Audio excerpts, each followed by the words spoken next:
You know the old folks used to say some saying, they used to say, moon run till they catch it. Because you ain't going to see the moon too good if the sun is shining. So moon run.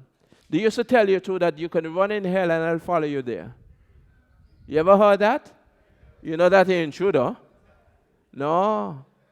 You could run all you feel like. You see what's the idea? You could fool some of the people some of the time. But you'll never be able to fool all the people. And you will not be able to fool people all the time. Those things come to an end. The same thing for harvest. You plant. At some point in time, Deacon James, you plant cane and then you take out the cane and you plant some yam. Put nitrogen in the soil. You have to rotate. You can't keep the same thing plowing, doing the same kind of crop. Yeah. If you plant the cane, if you ain't reap it, at some time it's going to die. You plant something, and at some point in time, you expect to have a harvest, or there will be a harvest. If there's no harvest, then it dies. You hear me? In Matthew chapter 13, we have Jesus here. And we read this morning two parables. One about the soil. In 13:3-23, we have the parable of the soils, which is also found in Mark. Then we have the parable of the tares following that. We have the parable of the mustard seed. They have the parable of the leaven, the parable of the hidden treasure, the parable of the pearl of great price. And we have the parable of the dragnet. All of them in Matthew chapter 13. But only one we're going to deal with this morning. And it's called the parable of the tares. And verse number 24 of Matthew chapter 13 says that Jesus, after giving a parable, he says, "Hear another parable." He put forth another parable unto them. And he spoke to them about the sower. How do you know, do you recognize that all of us are sowers? All of us sow. We reap what we sow. And you remember the other part of that?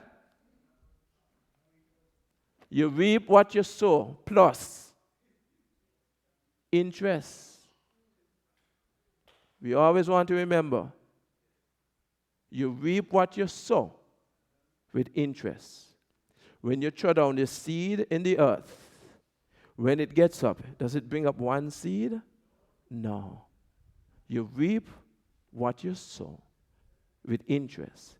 It is therefore important to recognize how you sow and what you sow. Because what you sow is going to come back to you.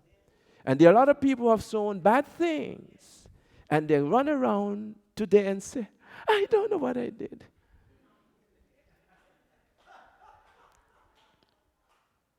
They say, "Somebody must be put Jambi on me. Or they put Obio on me." If you do bad, bad is going to come to you. If you do good, good will come to you. So, then we should do good. Just know this, that the harvest is sure. Say with me, the harvest is sure. The harvest is sure. Jesus said that the man in this parable here, he sowed and he sowed good seed, not bad seed. And for his sowing of good seed came somebody. You never recognize this, that people always know about you. And they know more about you that you don't even know about yourself.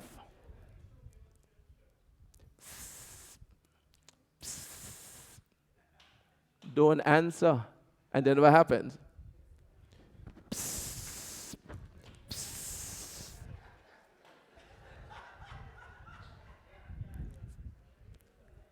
I don't do it good.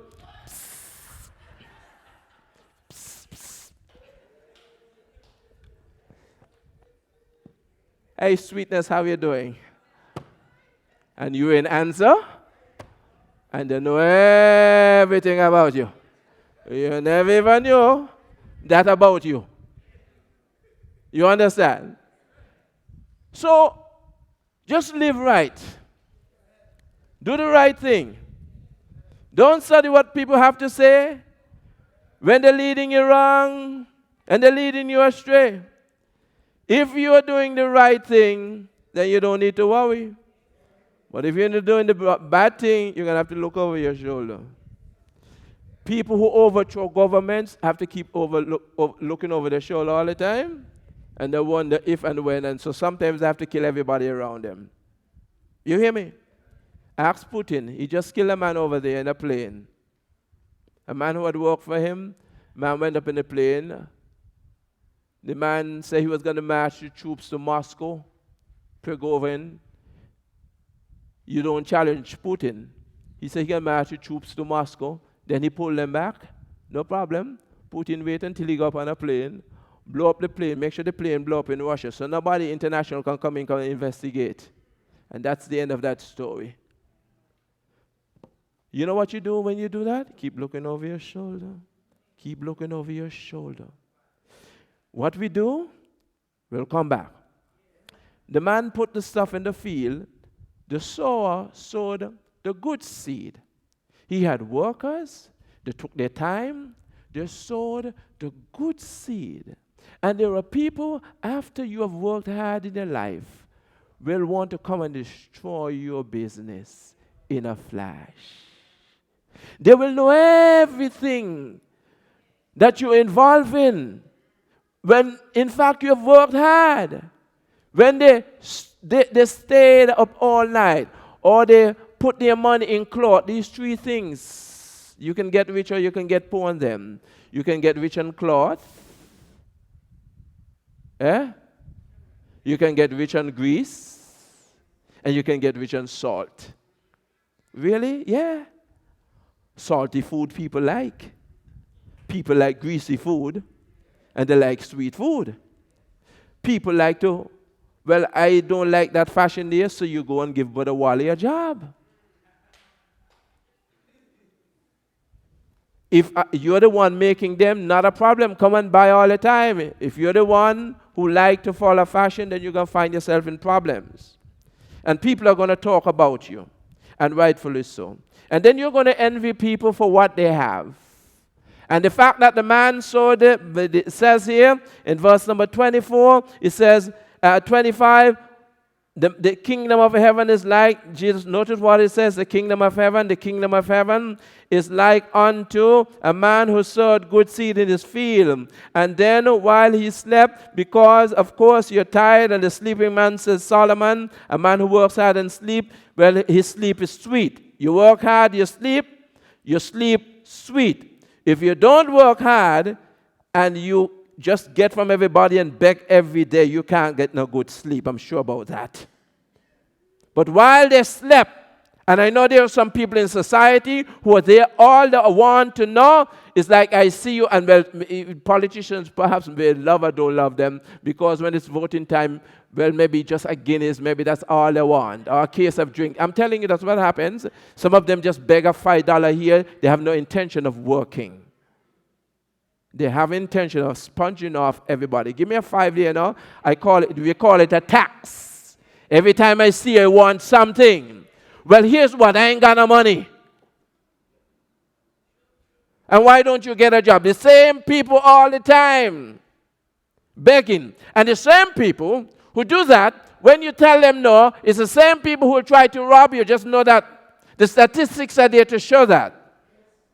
That you're likely to be robbed by somebody who you know.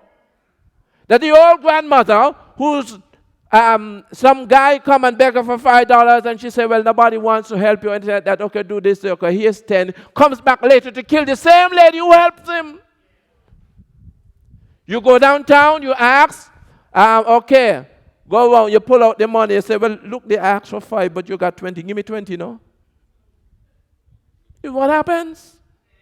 And the same people will break your house. You're out hard working, and they will look at your house and say you got stuff in there, and they will break into your house. That's why we don't buy any stolen property, and the law is against it. And people will envy you and will do things to you just because they envy you while you work hard and they don't sweat. They angry you. So he says that the man sowed good seed, and it could not have been a friend who came by. While they slept, his enemy came and sow tares. You know what are tares? Weeds. What does it take to cultivate weeds? Nothing. You got to fight them off. Weeds don't take any. Just the more rain come, the more they love it. So when you plant seed, you don't throw down one, you throw down two or three. You hear me?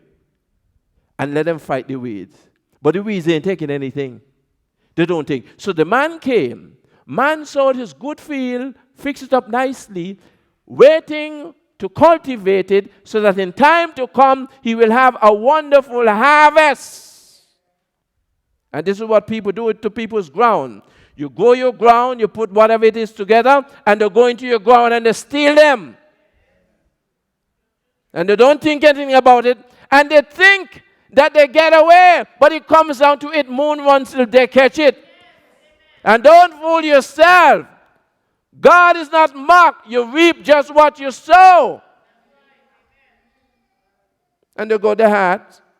They go down to the market as if they got some kind of ground to sell what they did not cultivate. They go in your place and they look like you are doing well because of your hard work and you put it together.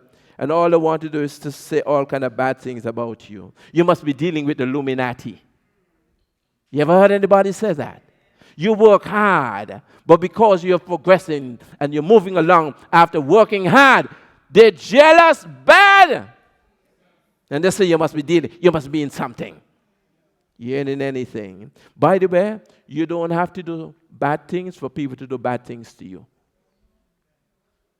You could do all the good in your life, help everybody up, and a good chance that one of those persons who you help up turn around to bite you. You don't have to do anything bad for somebody to do something bad to you.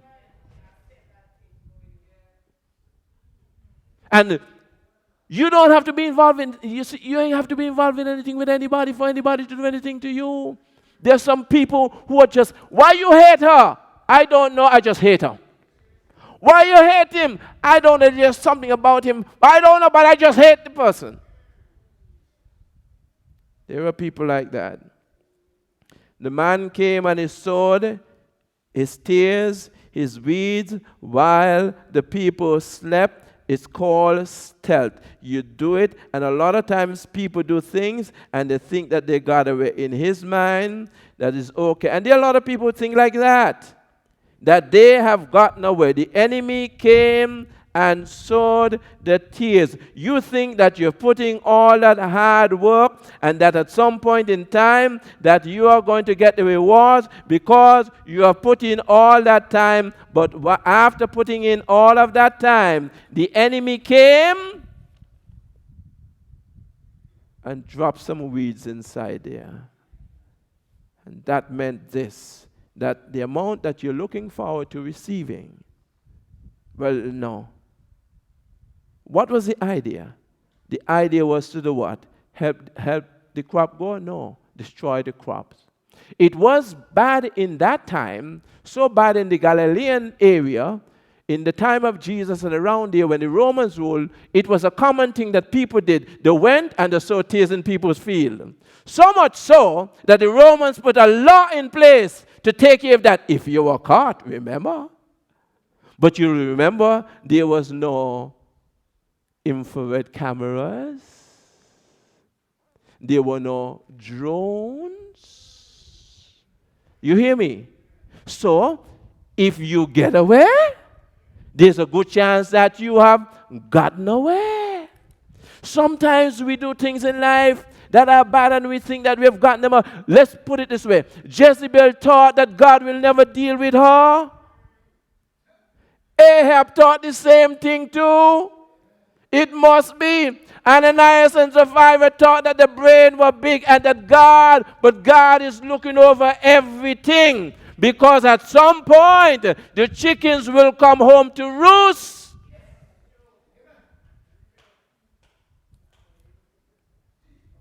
The fowl come home. Chicken, you run up and down the day. But at some point, you want to sleep. Ain't so? Fall was sleep on roofs ain't hard to catch. And what they say, you put a smoky thing go by the foul thing, you drop down and you just take the foul that you want. Put it up by the nose. And we have a lot of people, my brothers and sisters, who run around, who do things, people doing things in the dark, just know that here, even in this country, and they believe that they'll never be caught. They mash up people's vehicles, smash their glasses. There were some people one time in Boston who used to go around and go in people's yard and just turn on the pipe and go out. Just let the water run like that. It was common. Sometimes, unfortunately, where there are cameras, when something happens, the cameras ain't working. There are those who don't want to work, but want to rob every place. And you know of those cases this year where they found them in the hotel. And some people who should have had sense talk all sorts of garbage. It ain't your money. You rob nobody. You work hard and you earn. And you put some of it on a bank account or in the credit union for the people in the credit union. But you put it somewhere. And not because somebody got, you can earn too. That's the idea. You can do the same thing.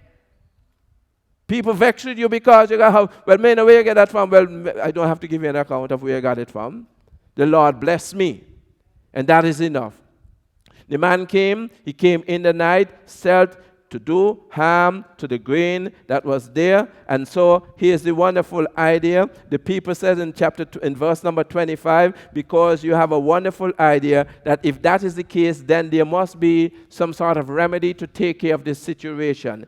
It is natural for us sometimes when we are bounced upon situations to come up with things that look very, very good, but in fact they are detrimental. What was the idea? What was the solution? 25, men slept, the enemy came and sowed tares among the wheat and went his way. When the grain had sprouted, because you don't know it's happening during that time that you don't know, the grain and the weeds are growing. You hear me? The grains and the weeds are growing. And at some point, it says that this is what happened. When the grain had sprouted and produced a crop, then the tares also sprouted. And here was the idea. Both of them look alike. You can't tell the difference. And they came up with a wonderful idea. Let's just rip up the tares. But they say you can't tell the difference. And I want us to get it in church because it's a spiritual application. Jesus didn't talk like that. I am the only one who knows that I am saved except from heaven. You'll better know for yourself. And everybody in here could look like they're born again, but just know this. At some point in time, the harvest will come. But while men slept, verse 26, just bear that in mind. But when the blade was sprung up and brought forth food, then appeared the tares also. Verse number 27. So the servants of the household who were sleeping when all of this happened, and they got a wonderful solution and said unto him, Sir, didst not thou sow good seed in thy field? From whence then had these weeds gotten up? He said unto them, An enemy had done this. I didn't do it, I sowed good seeds.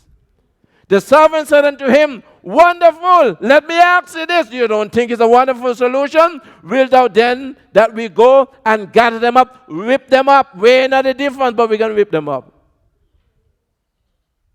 But he said unto them, You can't do that. Because while you're doing that, you may take up the legitimate with the illegitimate. You may take up both wheat and tares. Here's the idea. In the Church of Jesus Christ, there are counterfeits. Wherever Jesus has a born-again believer, there is somebody else who pretends to be a believer. And you could be the very best. And you can fool everybody. But it's not for us to decide who is who.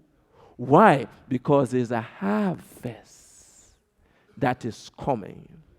And since there's a harvest that is coming, the one who's able and capable of determining who is who, will at some point in time say to some, come ye blessed of my Father.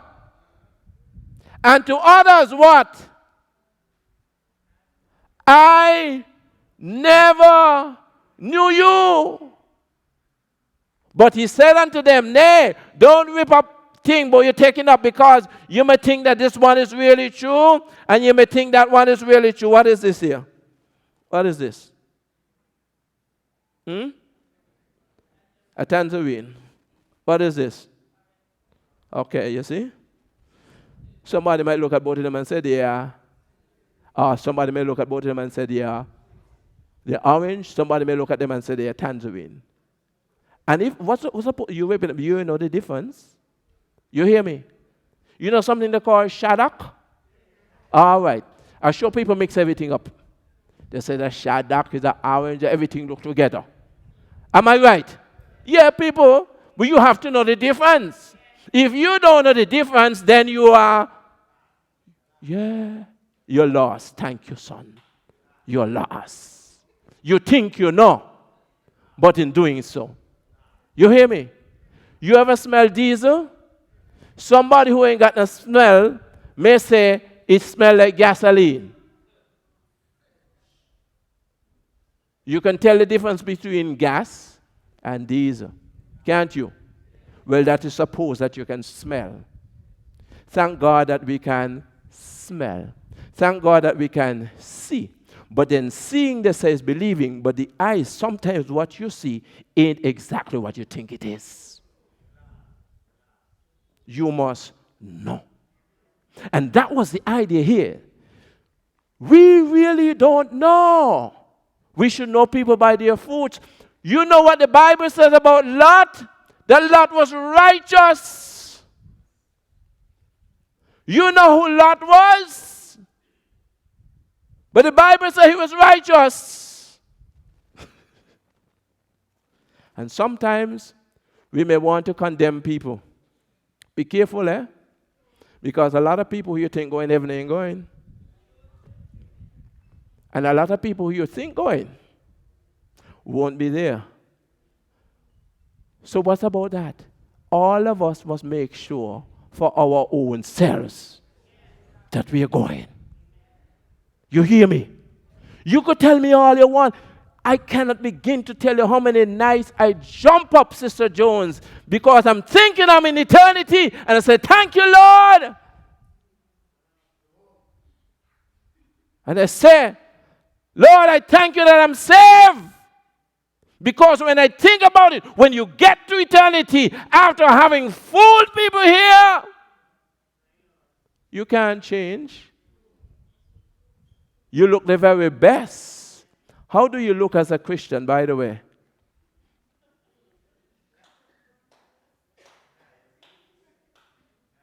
How do you look if you're a pastor? Let's go to that. That should be easier. How do you look if you're a pastor? Because pastors ain't dressed like them days before. Am I right? Yeah, a lot of time. They're short, they say modern, all kind of things, different times. One of these days I'm going to come here with my hair back behind here. I'll make you...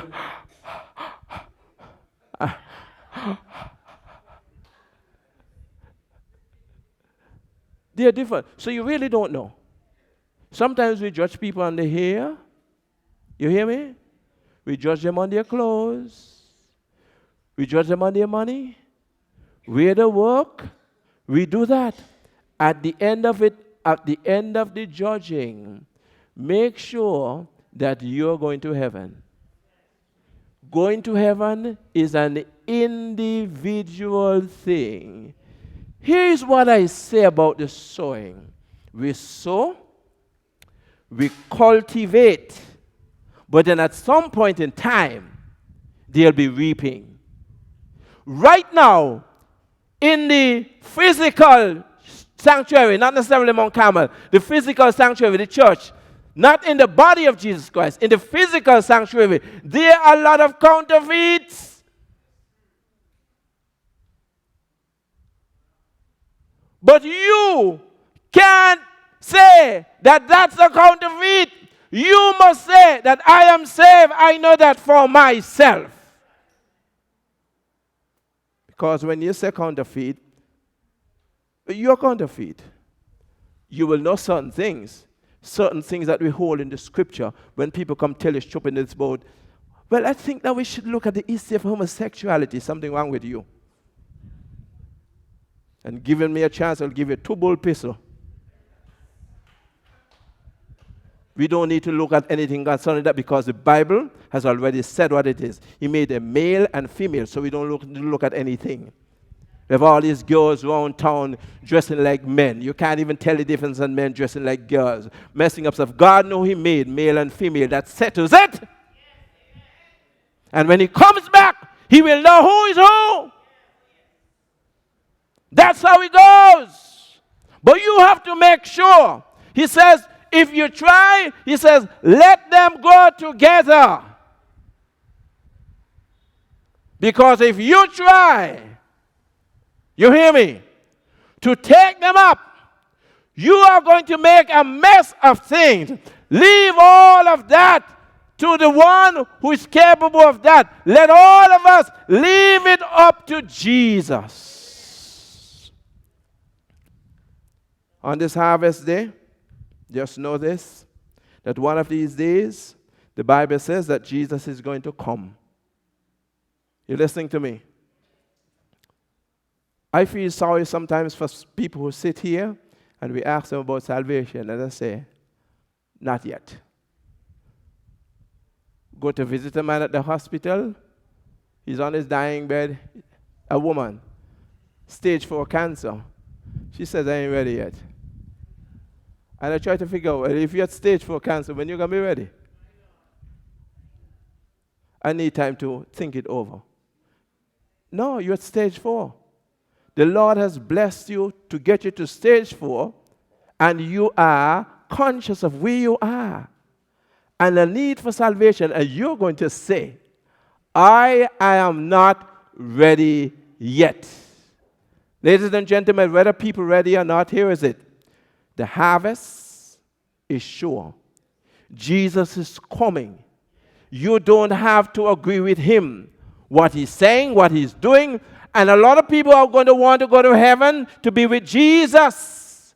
They want, when He comes, for us who are born again to be part of the people who are going with Him. And these are the same people who say, now, I don't need Him. I don't have time. God is not real. Church is a joke. Everybody is a hypocrite.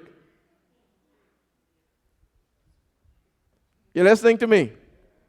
That's what they say. But I end now. I end. There's a wonderful song that says this. Last night as I was sleeping, you know, Sister Susan, a dream came to me. I dreamed about the end of time, about eternity. I saw like 1,000,000 sinners. But the song says, sorry, I never knew you. I find no record of your birth. Sorry, I never knew you. Where did it come from? Matthew chapter 7, verse 23. Before you go, Matthew chapter 7. I think there's a need for me to put this up here. Matthew chapter 7, verse 21. If you can find it. Matthew 7 and verse 21. Not everyone that said unto me, Lord, Lord, shall enter into the kingdom of heaven, but he that doeth the will of my Father which is in heaven, he will enter the kingdom of heaven. Jesus says there'll come a time that many will say to me in that day, Lord, Lord, have we not prophesied in thy name? And in thy name have cast out devils? And in thy name done many wonderful things? Yes, you have done many wonderful things. In other words, it is possible to be a preacher and still be lost. You can be a preacher, a pastor, win souls for heaven, and you're still going to hell. And, boy, I don't want to say I know some of them, but that's possible. Misleading people. All about money. Not everybody who asks for money misleading people, but some of them, the way that they put it, by the way, some of them who call themselves pastors and preachers, they're only there to get money.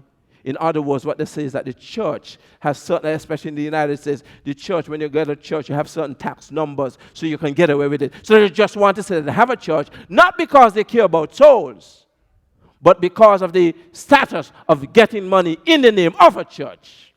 That's why you have the Church of Scientology. You understand that? Church of Scientology and others. Not that they really care about anybody. So many will say, Lord, did we not and did many wonderful good things? Then I will say unto them, not that I know you. Not that I knew you at some point and you fell off. But I don't know you. You were always a counterfeit. The wheat and the tears will go together. You'll fool some people some of the time, but none of us will ever be able to fool God. If your name is not written in the Lamb's Book of Life, you will not go to heaven.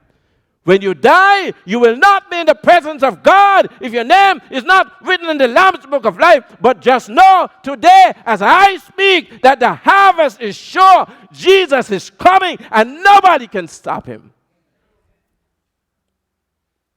He says, depart from me, ye that work iniquity. What's iniquity? Wickedness. What's the wickedness? To mislead people, make people believe that you are such and such, when in fact you're not. The wheat and the tares must go together. But at some point, here's the idea, there will be a separation. And it's important that I say this now, because today, in the life of church, they say all of us are together. We're all the same. We should just come together. Let me make it plain. There's a difference between the Church of Jesus Christ and God's creation. All of us are created by God, but not everybody is born again. Today they run around and say, well, we all God's children. Yeah! But not in the Church of Jesus Christ. The Church of Jesus Christ has only born again believers.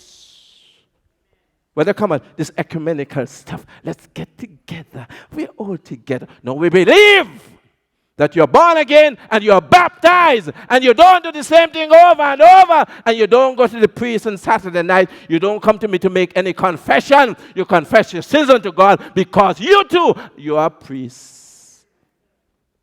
The priesthood of the believer. And you don't keep sinning, and then go by the priest every Saturday night to make a confession. You don't do that. We don't do that. We're evangelical Christians. We are born again. That is the idea.